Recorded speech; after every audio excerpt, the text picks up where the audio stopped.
Hey everybody, what's happening? Gary Semex here. I want to help you guys out with one of the biggest misconceptions in motocross relating to technique, and that is, what is more important, the front brake or the rear brake?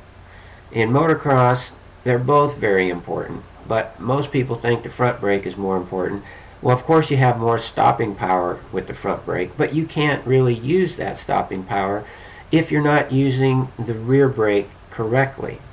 I extracted a few clips from one of my technique DVDs to explain this here. If you want more tips and techniques, I got a lot of them in 26 technique DVDs that you can also stream. So check them out at motocrossdvds.com. These techniques that you're going to see would apply on this hard surface mostly. You can see it more on this hard surface racetrack, but it's still going to apply when it's soft too. The only place it wouldn't apply a lot is in a berm corner where you get the front tire in the berm.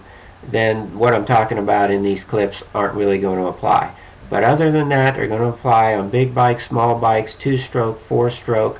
This is just one of those absolute techniques of motocross. Got to use both brakes. They're both very important, so check it out.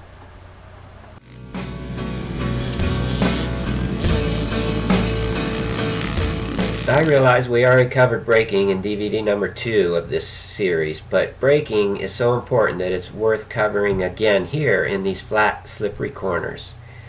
I find that braking can be improved the most in most riders to improve lap times. Now here you see I'm coming into this corner and drift sliding the bike. That's something that I talk about a lot. Using the back brake hard enough that you get that drift slide going with the rear wheel, allowing the front wheel to track straight so you can use the front brake as hard as you need to. Here you see it again, shutting off at that marker right there, 4th gear wide open. Drift slide it into the corner, put it right inside the marker where I want to go.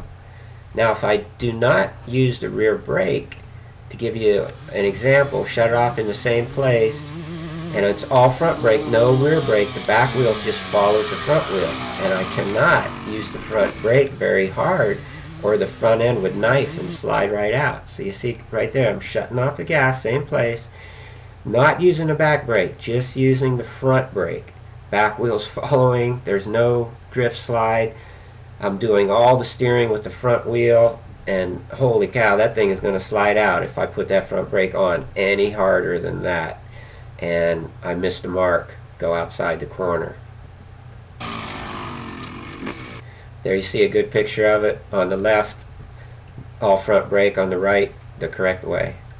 Now, here's what it's like with all rear brake and no front brake. Shutting off in the same spot. All rear brake, no front brake. I get the drift slide going, but I don't have any stopping power, and I still miss the corner.